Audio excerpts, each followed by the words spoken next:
2024 में पूरे भारतवर्ष में 2 बार दीपावली मनाई जाएगी। पहली दीपावली 22 जनवरी को, जब भगवान श्री राम 500 वर्ष के वनवास के बाद अयोध्या लौटेंगे, और दूसरी दीपावली वो जो हर साल पारंपरिक रूप से मनाई जाती है। मैं पूरे देश के 140 करोड़ देशवासियों को अयोध्या की इस पवित्र भूमि से प्रार्थना कर रहा हूं। अयोध्या की प्रभु राम की नगरी से प्रार्थना कर रहा हूं। मैं 140 करोड़ देशवासियों को हाथ जोड़ करके प्रार्थना कर रहा हूं कि आप 22 जनवरी को जब अयोध्या में प्रभु राम विराजमान हो, अपने घरों में भी श्री राम ज्योति जलाएं, दीपावली मनाएं। नमस्कार, मैं हूं रुचि अमृत और आप देख रहे हैं रियल स्टोरी।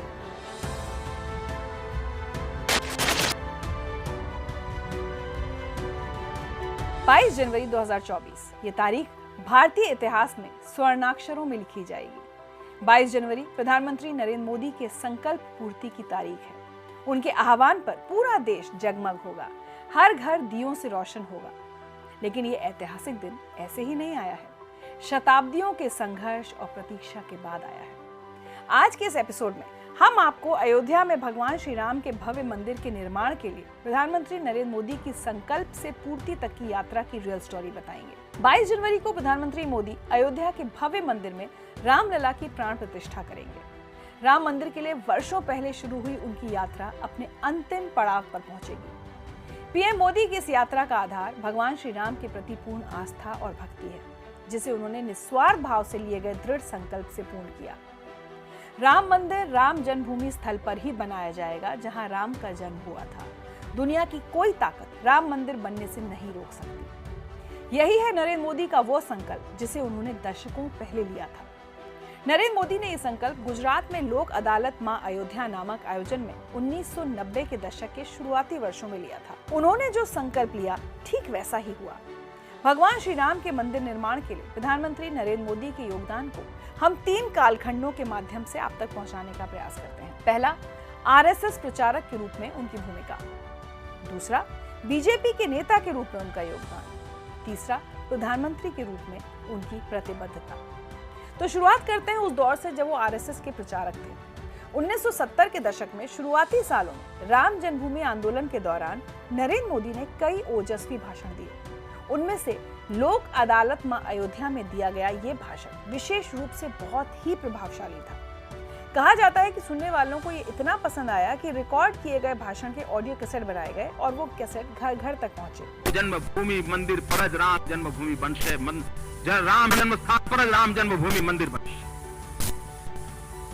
दुनिया ने कोई ताकत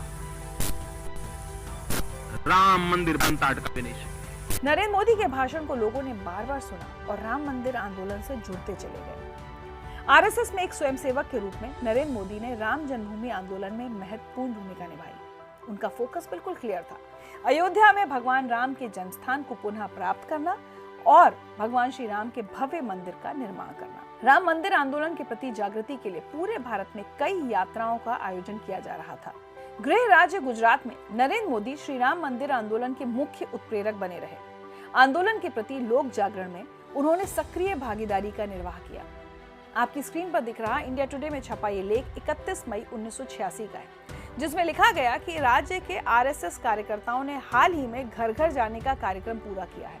इस कार्यक्रम के अंतर्गत कार्यकर्ताओं ने करीब 9000 गांवों में घर घर जाकर लगभग 55 लाख लोगों से मुलाकात की है। अहमदाबाद के आरएसएस प्रमुख नरेंद्र मोदी से बेहद प्रसन्न है।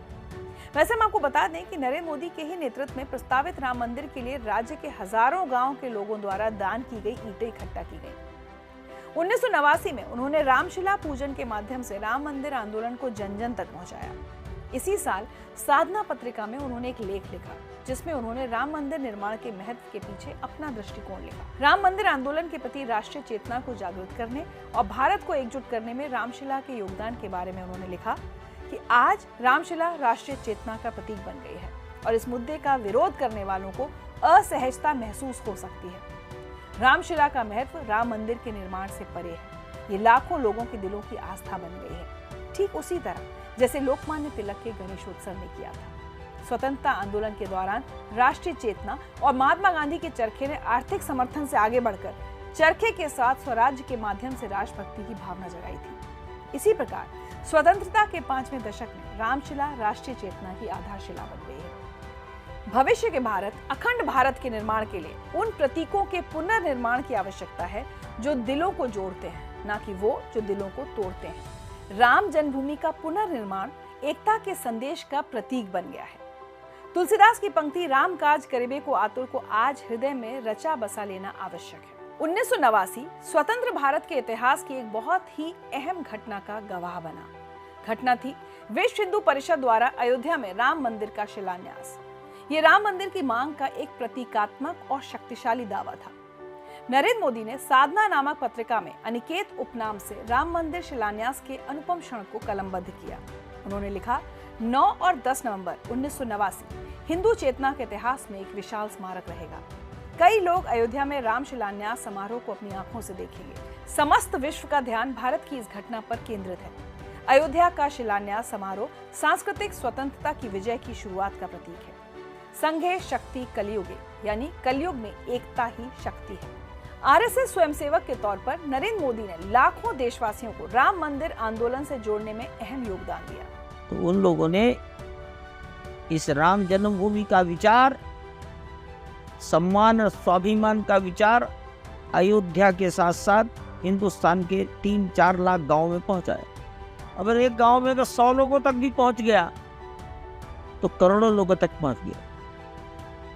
अब उन करोड़ों लोगों में अगर 1-2% लोगों के हृदय में अग्नि जग गई, अग्नि है, केवल उसमें धूल जमी रहती है, राख जमी रहती है, उस राख को हटा दिया, देश में परिवर्तन, उतना ही योगदान है सबका। वो एक नागरिक के रूप में, एक व्यक्ति के रूप में, एक भक्त के रूप में, देशभक्त के रूप में है, पार्टी के रूप में नहीं है। दूसरा है बीजेपी के नेता के रूप में राम मंदिर निर्माण के लिए उनका योगदान। आरएसएस प्रचारक नरेंद्र मोदी 1980 के दशक में ही भाजपा में शामिल हुए। एक भाजपा कार्यकर्ता के रूप में वो गुजरात में राम मंदिर आंदोलन का नेतृत्व करने वाली प्रेरक शक्ति के रूप में उभरे। 1989 में उन्हें भाजपा ने गुजरात इकाई का महासचिव नियुक्त किया और 1990 में उन्हें राष्ट्रीय चुनाव समिति का सदस्य नामित किया गया और 1990 के दशक के अंत तक भाजपा के राष्ट्रीय महासचिव के रूप में उन्हें पदोन्नत कर दिया गया। पार्टी की जिम्मेदारियों के साथ साथ राम मंदिर आंदोलन में भी वो अपनी भूमिका का निर्वहन करते रहे और राम मंदिर आंदोलन की देशव्यापी लोकप्रियता में उन्होंने महत्वपूर्ण योगदान दिया। श्री राम जन्मभूमि मंदिर और उससे जुड़े आंदोलन के प्रति उनका समर्पण और प्रतिबद्धता अद्वितीय थी। देश ने वो समर्पण और प्रतिबद्धता देखी है जब 12 सितंबर 1990 को सोमनाथ से अयोध्या तक लाल कृष्ण आडवाणी की राम मंदिर के लिए रथ यात्रा का आरंभ हुआ। नरेंद्र मोदी ने ही आडवाणी जी की इस रथ यात्रा के आयोजक की जिम्मेदारी उठाई। वो गुजरात चरण की यात्रा के दौरान रथ के सारथी बने। नवरात्रों के दौरान उन्होंने पूरी रथ यात्रा की व्यवस्था संभाली जब वो खुद गुजरात के 600 गांव में गए और वो भी नवरात्रों के उपवास में जब वो केवल पानी पर निर्भर रहे। हालांकि नरेंद्र मोदी रथ यात्रा के गुजरात चरण के ही आयोजक थे, लेकिन जब 23 अक्टूबर 1990 को बिहार के समस्तीपुर में तत्कालीन मुख्यमंत्री लालू यादव की सरकार ने रथ यात्रा को रोक दिया और आडवाणी जी को हिरासत में लिया, ये नरेंद्र मोदी की निष्ठा का ही प्रमाण है। जब आडवाणी जी हिरासत में लिए जा रहे थे तब मोदी उनके बगल में खड़े हुए थे। 1991 में विश्व हिंदू परिषद ने अयोध्या के राम मंदिर आंदोलन के समर्थन में दिल्ली में एक विशाल रैली का आयोजन किया। दिल्ली के बोट क्लब में देश भर से संत, आध्यात्मिक नेता और आमजन भगवान श्री राम के नाम पर एकत्र हुए। उस वक्त की तस्वीरें आप अपनी स्क्रीन पर देख सकते हैं। तस्वीरों में भीड़ के बीच राम जन्मभूमि आंदोलन के कार्यकर्ता के रूप में नरेंद्र मोदी को देखा जा सकता है। इन तस्वीरों में मां ऋतंभरा को भी आप देख सकते हैं। मां ऋतंभरा और मोदी जी के रिश्तों की प्रगाढ़ता आज भी अनवरत बनी हुई है। देश ने वो ऐतिहासिक क्षण भी देखा जब 26 जनवरी 1992 को मुरली मनोहर जोशी और नरेंद्र मोदी ने कश्मीर के लाल चौक पर शान से तिरंगा फहराकर एकता यात्रा का समापन किया। इसी यात्रा के दौरान 14 जनवरी को नरेंद्र मोदी अयोध्या भी गए। वहां उन्होंने राम जन्मभूमि में रामलला को एक छोटे से टेंट में सिमटे देखा। वहीं उन्होंने संकल्प लिया कि अब मैं अयोध्या तभी लौटूंगा जब राम मंदिर का निर्माण हो रहा होगा। 1992 से उन्होंने अपना संकल्प कभी नहीं भुलाया। जब तक राम मंदिर के पक्ष में सुप्रीम कोर्ट का फैसला नहीं आया तब तक मोदी अयोध्या कभी नहीं गए। 9 नवंबर 2019 को फैसला आया और संकल्प सिद्धि के बाद ही मोदी जी 5 अगस्त 2020 को भगवान श्री राम के भव्य मंदिर का शिलान्यास करने अयोध्या गए। नरेंद्र मोदी की राम भक्ति और आस्था का एक और प्रमाण श्री राम को समर्पित एक कविता है। ये कविता उन्होंने भाजपा के जम्मू कश्मीर इकाई के आधिकारिक लेटरहेड पर लिखी थी। साल दर साल नरेंद्र मोदी राम मंदिर निर्माण के अभियान को सशक्त करते रहे। फरवरी 1993 और जून 1993 के बीच मंदिर निर्माण के समर्थन में आयोजित हस्ताक्षर अभियान में उन्होंने सक्रिय भूमिका निभाई। हस्ताक्षर इकट्ठा करने के लिए सैकड़ों गांवों की यात्रा की। उनके नेतृत्व में करीब 10 करोड़ हस्ताक्षर एकत्र किए गए। इस हस्ताक्षर अभियान में उनकी सक्रिय भागीदारी ने राम मंदिर आंदोलन में उन्हें एक प्रमुख व्यक्तित्व के रूप में स्थापित कर दिया। राम मंदिर आंदोलन में नरेंद्र मोदी की सक्रिय भागीदारी ने उन्हें न सिर्फ देश में बल्कि विदेश में भी प्रसिद्धि दिलाई। 1998 में वो मॉरिशस गए। उन्हें मोका में अंतर्राष्ट्रीय रामायण सम्मेलन में भाग लेने के लिए आमंत्रित किया गया। नरेंद्र मोदी ने भगवान श्री राम के जीवन के बारे में सम्मेलन में उपस्थित लोगों के सामने भाषण दिया, जिसने लोगों पर अमिट छाप छोड़ी। वर्ष 2001 में नरेंद्र मोदी ने गुजरात के मुख्यमंत्री का पदभार संभाला। मुख्यमंत्री के तौर पर भी वो हमेशा राम मंदिर आंदोलन को आगे बढ़ाते रहे और राम मंदिर निर्माण का समर्थन किया। उनका विचार था कि मंदिर राष्ट्रीय एकता को सशक्त करने में सहायक होगा और नागरिकों के बीच समानता का संदेश फैलाने में मदद करेगा। अब तीसरा भाग, प्रधानमंत्री के रूप में नरेंद्र मोदी की राम मंदिर के लिए प्रतिबद्धता। भाजपा ने 2014 में नरेंद्र मोदी को प्रधानमंत्री पद का उम्मीदवार घोषित किया। लोकसभा चुनावों से पहले भाजपा के चुनावी घोषणा पत्र में वादा किया गया कि राम मंदिर अयोध्या में राम जन्मभूमि पर ही बनेगा। हालांकि प्रधानमंत्री मोदी ने हमेशा ये सुनिश्चित किया कि मंदिर स्थल पर अदालत के फैसले का सम्मान किया जाएगा। वर्षों से सुप्रीम कोर्ट में लंबित इस विवाद का समाधान इतना आसान नहीं था। सुप्रीम कोर्ट ने जब 2018-19 में इस मामले की नियमित सुनवाई का निर्णय लिया, तब दूसरी कई बाधाओं के साथ सबसे बड़ी बाधा यह आई कि करीब 1.5 लाख दस्तावेज थे जो हिंदी, अंग्रेजी, उर्दू, अरबी, फारसी जैसी भाषाओं में थे। सबसे बड़ी चुनौती इन सभी दस्तावेजों का एक भाषा में अनुवाद किया जाना था जो सबको मान्य हो। तब प्रधानमंत्री नरेंद्र मोदी ने उत्तर प्रदेश सरकार की सहायता लेकर इस कठिन कार्य को 6 महीने के अंदर पूरा करवाया। सभी पक्ष कागजी प्रमाणों के अनुवाद पर सहमत हुए और इन्हीं प्रमाणों के आधार पर सुप्रीम कोर्ट की फास्ट ट्रैक सुनवाई अगस्त 2019 में शुरू हुई और आखिरकार वो दिन भी आ गया जब 9 नवंबर 2019 को सुप्रीम कोर्ट की एक बेंच ने सर्वसम्मति से फैसला सुनाया। सुप्रीम कोर्ट ने फैसला दिया कि मंदिर निर्माण के लिए विवादित 2.77 एकड़ भूखंड राम जन्मभूमि न्यास को दे दी जाए। फैसले में मुस्लिम पक्ष को अयोध्या में ही उपयुक्त और प्रमुख स्थान पर मस्जिद के लिए 5 एकड़ जमीन देना भी शामिल था। सर्वोच्च अदालत के फैसले को सभी ने स्वीकार किया और यही भगवान श्री राम के जन्मस्थान को पुनः प्राप्त करने की दिशा में पहला कदम था। फरवरी 2020 में पीएम मोदी ने लोकसभा में घोषणा की कि सरकार ने अयोध्या में भव्य राम मंदिर के निर्माण और दूसरे संबंधित मुद्दों की पूर्ति के लिए श्री राम जन्मभूमि तीर्थ क्षेत्र ट्रस्ट के प्रस्ताव को अपनी मंजूरी दे दी है। मेरी सरकार ने सुप्रीम कोर्ट के निर्देशानुसार श्री राम जन्मस्थली पर भगवान श्री राम के भव्य मंदिर के निर्माण के लिए एक स्वायत्त ट्रस्ट श्री राम जन्मभूमि तीर्थ क्षेत्र का गठन करने का प्रस्ताव पारित किया गया है। मस्जिद निर्माण के लिए मुस्लिम पक्ष को भूमि के हस्तांतरण को सुनिश्चित करने के लिए भी सरकार ने कदम उठाए। ये पूर्ण रूप से सुनिश्चित किया गया कि कोई बाधा या भ्रम पैदा ना हो और कोई भी मुद्दा अयोध्या में राम भक्तों के लिए भव्य राम मंदिर और मुस्लिम समुदाय के लिए मस्जिद के निर्माण में बाधा न बने। अयोध्या में 5 एकड़ जमीन सुन्नी वक्फ बोर्ड को आवंटित करने का अनुरोध उत्तर प्रदेश सरकार से किया गया। इस पर राज्य सरकार ने भी अपनी सहमति प्रदान कर दी। 500 साल पुराने राम मंदिर आंदोलन और नरेंद्र मोदी की राम मंदिर के लिए व्यक्तिगत यात्रा 5 अगस्त 2020 को अपने अंतिम पड़ाव पर पहुंची, जब उन्होंने खुद अयोध्या में भगवान श्री राम को समर्पित भव्य मंदिर की आधारशिला रखी। भगवान श्री राम के भव्य मंदिर का निर्माण कार्य उन्हें सौंपा गया, जो पीढ़ियों से मंदिर स्थापत्य कला के विशेषज्ञ हैं। चंद्रकांत भाई सोमपुरा वो इस मंदिर के वास्तुकार हैं, आर्किटेक्ट। उनकी 13-14 पीढ़ियां केवल मंदिर निर्माण का काम करती है। उनकी वंश परंपरा है। उन जैसी वंश परंपरा का दूसरा आदमी मैंने ना सुना ना देखा। अगर कोई कहता हो कि हमारी भी इतनी पुरानी है तो मैं जरूर उसको प्रणाम करना चाहूंगा। सोमनाथ मंदिर की ड्राइंग उसी परिवार ने बनाई। अहमदाबाद का अक्षरधाम उसी परिवार की कृति है। अंबाजी का मंदिर उसी परिवार की कृति है। वो परिवार पत्थरों के मंदिर निर्माण की शैली के जानने वाला अकेला परिवार है। पीढ़ी दर पीढ़ी, जनरेशन टू जनरेशन उन्होंने इसकी ड्राइंग तैयार की है। अयोध्या में विधिवत श्री राम मंदिर का निर्माण सुचारू रूप से हुआ। मंदिर के साथ साथ पीएम मोदी ने श्री राम की नगरी अयोध्या के विकास पर भी अपना ध्यान केंद्रित किया। मंदिर में रामलला की प्राण प्रतिष्ठा से पहले पीएम मोदी ने 11,100 करोड़ रुपए से अधिक की कई परियोजनाओं का उद्घाटन और शिलान्यास किया।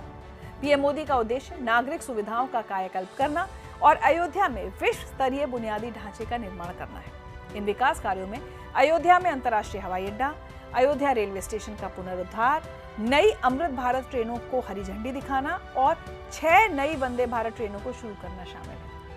अयोध्या के अंतर्राष्ट्रीय हवाई अड्डे के पहले चरण का निर्माण 1450 करोड़ रुपए से अधिक की लागत से पूरा किया गया है। इस एयरपोर्ट का टर्मिनल भवन 6,500 वर्ग मीटर में फैला है, जो सालाना लगभग 10 लाख यात्रियों को सेवा प्रदान करने की क्षमता रखता है।